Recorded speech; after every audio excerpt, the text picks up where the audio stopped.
हेही मला माहित नाही असं बोलताच पोलिसांनी त्याच्या समोर दोन्ही सूटकेस ओपन केल्या। एका सूटकेसमध्ये त्या लहान मुलाचे सडलेले शरीराचे तुकडे होते। दुसरी सूटकेस उघडताच त्याचं डोकंच फिरलं। त्याने पाहिलं की त्या सूटकेसमध्ये रोहनच्या शरीराचे अवयव होते आणि त्यातले 1-2 अवयवात अजूनही प्राण असल्याने ते थोडे थोडे हलत होते। राजने रोहनच्या अवयवांना पाहून तो स्तब्ध झाला। पोलिसांनी वाड्याची झडती घेताच त्यांना तिथे एक लहान मुलगा खुर्चीला बांधून ठेवलेल्याचे दिसले। त्याच्या आयडीवर त्याचा घरचा फोन नंबर होताच पोलिसांना कळून चुकले की हा तोच मुलगा आहे ज्याची हरवल्याची तक्रार त्याच्या पालकांनी केली होती।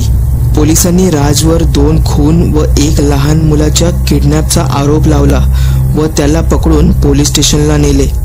त्या लहान मुलाच्या घरी कळवले की त्यांचा मुलगा सापडला आहे। पोलिसांनी